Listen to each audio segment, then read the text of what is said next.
Thank you for the introduction. So it's a pleasure for me to present our work on antiviral antibodies, which we identified from antibody repertoires from human donors. My talk will be divided into three parts. In the first part, I will introduce you our antibody discovery platform, which is called Dropzylla, and you will know soon why it's called Dropzylla. And then I will show you some details and results on our efforts to find neutralizing antibodies against the BK virus and CMV. Let's go into the platform. So what we are doing is we source B cells from either human donors or immunized animals. We then copy this repertoire into a mammalian display library. We can reformat the display format as we wish, so we can either use secreted antibodies or antibodies that are displayed on the cell surface. We then use these libraries to screen the repertoire, either while using microfluidics or FACS. We then get the antibodies, the hits produced at transcript, and they send the antibodies back to us, and we do the characterization. In this workflow, what really stands out is how we get from the B cell repertoire to this library. And this is why I want to give you more details about this. So what we're doing here in the first step is to use microfluidics. So you can see we're feeding through the one channel, on the top channel, we are feeding the B cells. And in the lower channel, you see a solution consisting of RNA capture beads and lysis buffer. So they meet at this intersection, and then you have two other channels which deliver oil, and therefore these mRNA capture beads, lysis buffer, and cell gets encapsulated into a droplet. And what happens in the droplet is that the B cell gets lysed, the RNA gets captured on the beads. So you have then in each droplet, you have beads which carry the information, the mRNA information of the light chain and the heavy chain. We then isolate the beads. We do RT-PCR to convert the RNA into DNA, and then we take the beads, again doing microfluidics. We encapsulate one bead per droplet in a PCR mix, and we amplify the light chain and the heavy chain coming from one B cell. And also in this step, we link them together, so we have the light chain and the heavy chain coupled to each other. So we have a cognate copy of the heavy and light chain as it was present in the original B cell. We then clone this into viral vectors. We use the viruses at low MOI to transduce HEC cells or CHO cells, and thereby end up with our library, which we use for screening. This cloning is quite efficient, so we reach up to 80% coverage of the full cognate repertoire. If you compare that to other technologies, you can see that, for example, with hybridoma, you can reach only up to 1% of repertoire coverage. With other single B cell cloning technologies, can go up to 10%, and as I said, with our Dropzylla technology, you can reach up to 80% and more. It's just again an overview, so we can use B cells from any species. As I already mentioned before, we copy this repertoire into mammalian display libraries. In the process of the cloning, we can also switch to the antibody modality if needed. But most of the times we use full IgG. And the beauty about having this library is that we can now do iterative screening, so we can use the same library, screen it against thousands of different antigens if needed. You can also switch the methods, so you can screen with FACS first and then do microfluidics functional assays later.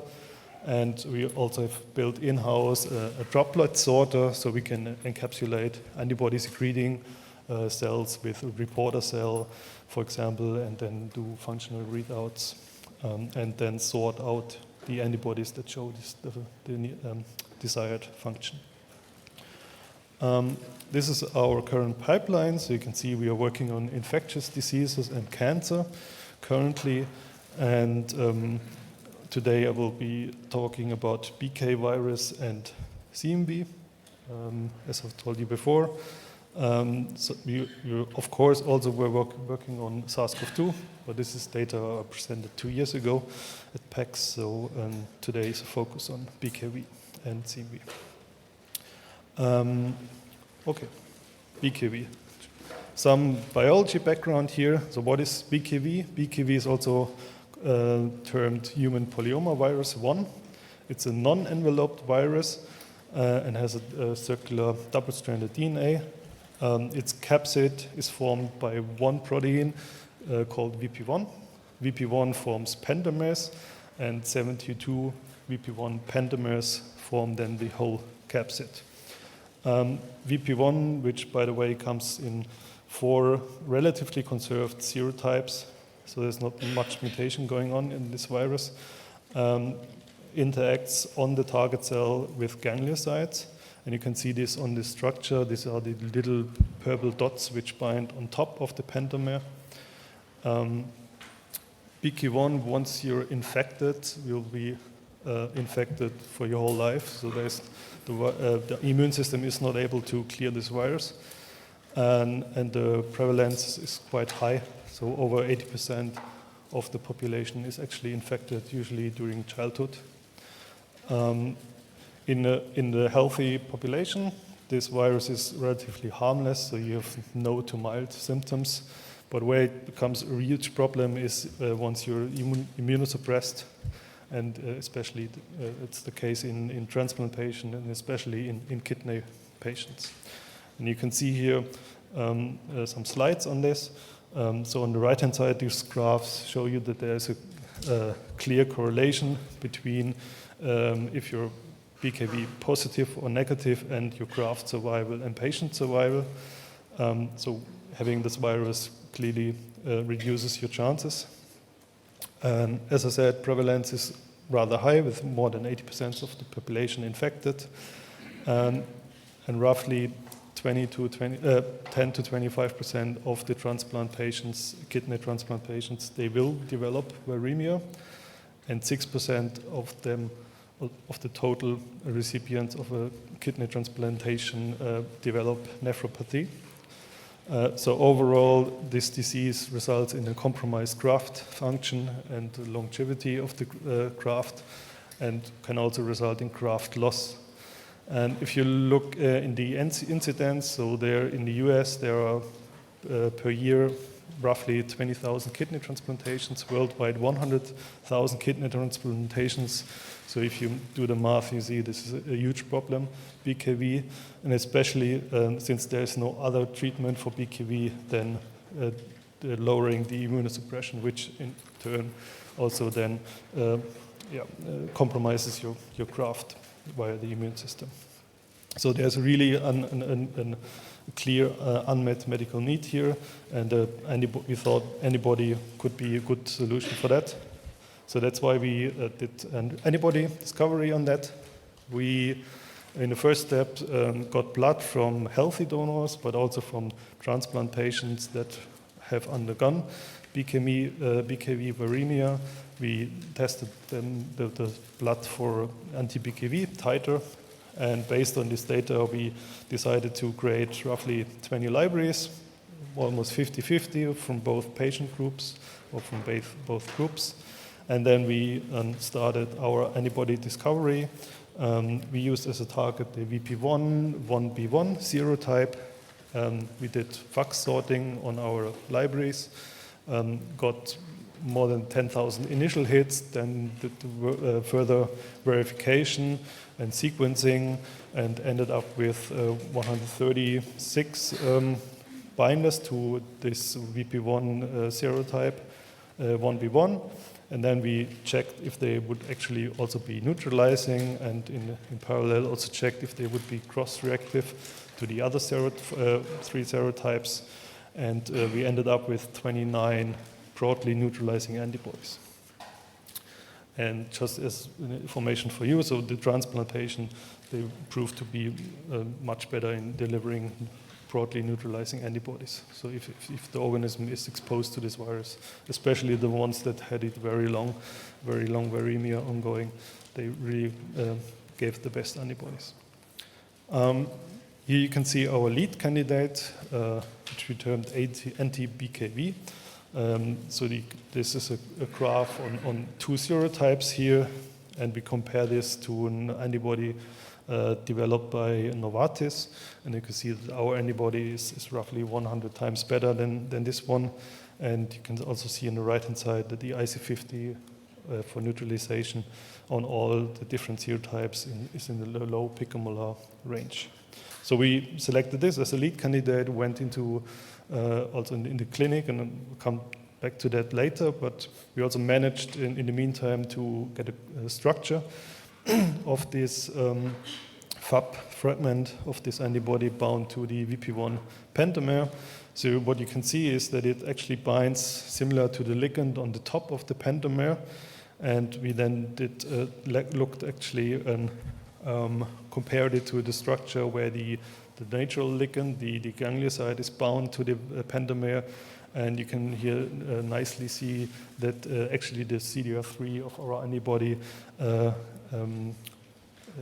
is binding in the same spot like the ganglioside, so also to a very highly conserved region here. So there's not much chance that the virus will escape, since it needs that amino acids here to bind the natural ligand.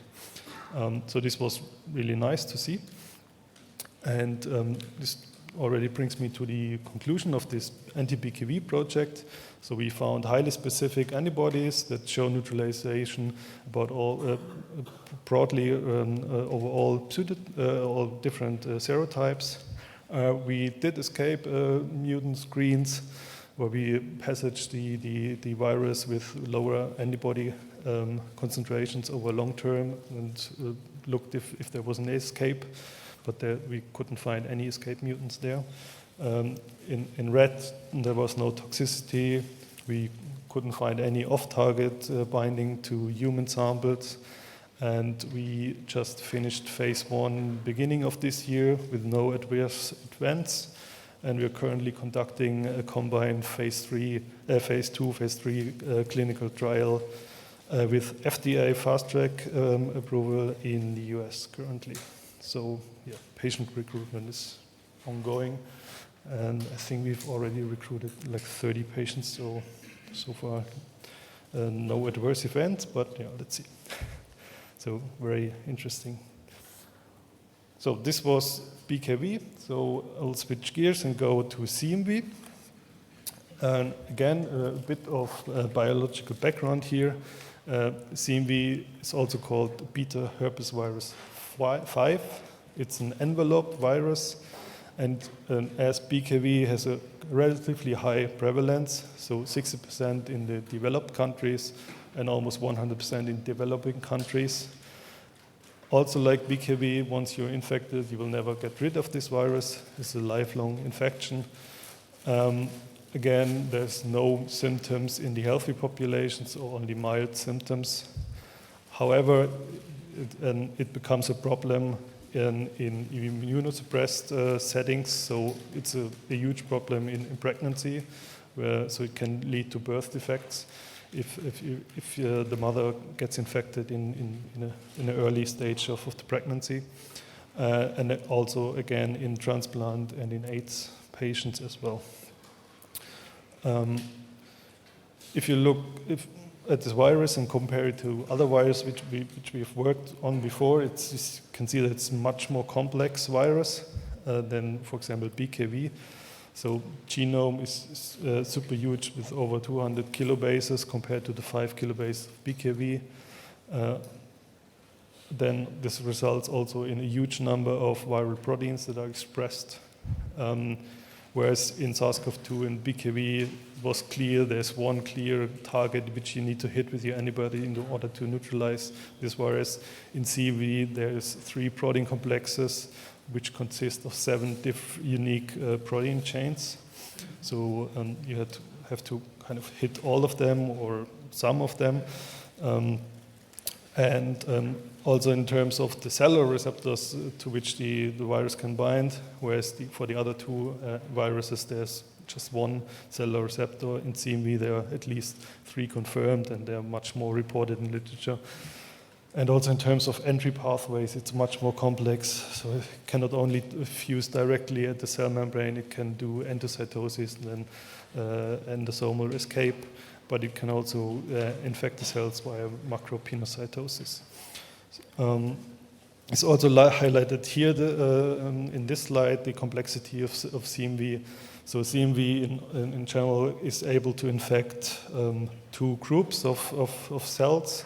On the left-hand side, epithelial, endothelial cells, right-hand side, fibroblast, and it does so by usage of 2 different receptors. This is on the left-hand side, the pentameric complex, on the left-hand side on the bottom. The pentameric complex consists of 3 UL subunits, which form a bigger complex using this GHGL complex, which is depicted here in the middle. And the fibroblasts are infected via the trimeric complex, which consists of GO and the GHGL complex. And once these receptors bind to the cellular receptors, there will be a signaling between GHGL and the GB, resulting in the activation of GB, which is a fusion protein of this virus, resulting then in infection.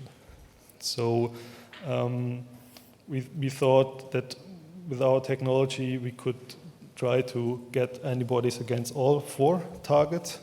And why we're doing this is because in the past, there was much focus on GB. This is when, if you first do your literature research, it seems to be the logical thing to do, because this is the fusion machinery of the virus. If you can inhibit this, you don't care about the others. But so far, all the vaccines, trials, and the antibodies, they all have failed. There were also some approaches by Novartis and Genentech to use combinations of 2 antigens, but they also failed in the clinic. There's currently a vaccine trial from Moderna. They target the pentameric complex and GB, so there's still, let's see how that works out. The challenge overall with this virus is that all the antibodies that were in the clinic, they looked all good in the assays, in the vitro assays, but in vivo it may be completely different, so it's quite hard to predict. And there's also no animal system, because CMV is very specific, can only infect humans, and humans are quite costly as an experimental system. So our approach is we want to find the best antibodies against all the 4 targets, and then try to do combinations of 2, 3, and 4 antibodies. So similar to the BKV, we first screened donors, human donors. So we had roughly 400 healthy humans and 30 transplant patients again, which had undergone CMV viremia. On the right-hand side, you can see the part of the results. So what we did, we diluted plasma from top to lower concentration, low dilution to high dilutions. Green indicates that there's a neutralization of the virus. Red is no neutralization, and you can see that for the transplant patients, which are shown on the top, that most of them show some neutralization, whereas the healthy donors, only a part of them show neutralization. That's why we then decided to only clone 1 healthy donor, which was the best, and 15 of the transplant patients. We then did again a fax-based screening, so usually using the antigen in 2 different fluorescent colors. We do first an enrichment round via fax, then a single cell sorting based on double positive cells. Then we confirm for specific binding in an analytical FACS setting, do the sequencing, and this is the part where we select for just binding, and then we get the antibodies again, do pre-screening for neutralization, and if they're neutralizing, then we determine the IC50 of this antibody. And this here is an overview slide where we currently, so we took all the 16 antibody libraries and we screened them on all 4 different targets. After the initial screening, we had thousands of initial hits. We then could bring them down by confirmation of specific binding into the order of thousands to 200, depending on the target. And then we did the sequencing, which then again brought down numbers to roughly 100 unique sequence families of the antibodies. And after testing, we found that for GB, 50% of the sequence families were actually neutralizing. 4 of them were on par with the best antibody reported in literature so far. For GHCL and the Panama complex, almost all the antibodies we found were neutralizing, and we found more than 10 new best-in-class antibodies here. And for the trimeric complex, we are currently in screening. And if we would find here some neutralizing antibodies, we would be the first ones to ever report antibodies against the trimeric complex. If you look at the numbers of B cells, how many we put into the library and how many antibodies we in the end found to be neutralizing, you can see that the number is quite low, so only 0.01% of the input B cells were actually neutralizing. So it's really rare antibodies which are neutralizing, and with the power of our technology we were able to identify them. So this is where we are standing here with the CMV program. Just let me quickly summarize our technology and compare it to other technologies. So our repertoire, since we clone it into mammalian cells, is stable forever, basically. We can do really simple oversampling to make sure we find really every clone there. We have a high repertoire coverage, as I've shown you, and this allows us to find really rare hits, like in the case of CMV. We can do iterative screening, we can run relatively high complexity assays, and since we have the cells growing easily, we can also do NGS, so we're already doing that. We sequence the input libraries and the output pools, and then can also make some informed decisions based on the sequences. This already brings me to the end. So I want to thank the whole current team of the infectious diseases, especially Yemima and Benedict, which did all the hard work in the lab, and also the other people who were involved in the project. Also the past members, so BKV was one of the first projects of our company, started in 2015. So there were some people involved also which already left us.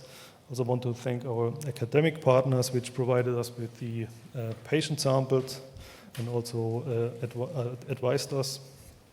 And I also want to thank Transcript for giving me the opportunity to present you our work here.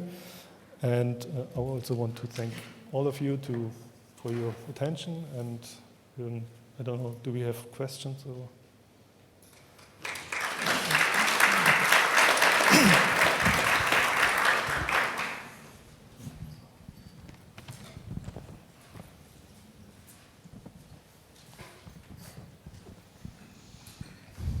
Any questions for our speaker? Yep.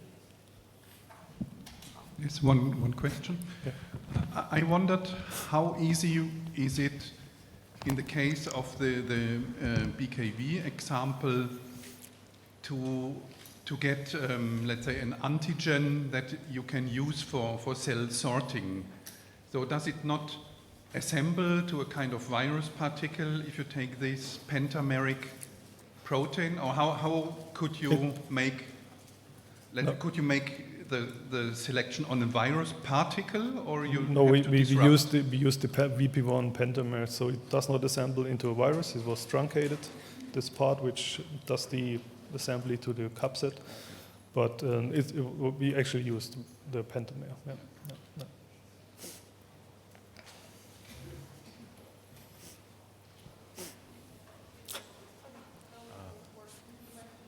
Yeah.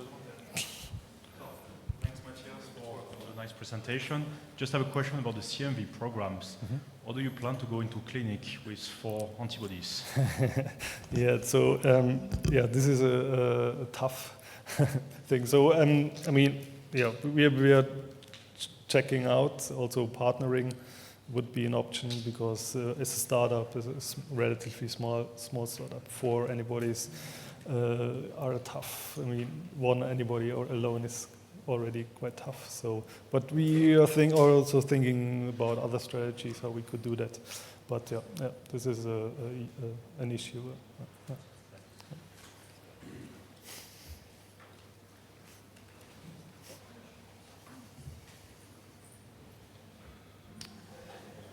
Okay, looks like no more questions. Give our speaker one last round of applause. Thank you again to GenScript Bio for sponsoring that lunch.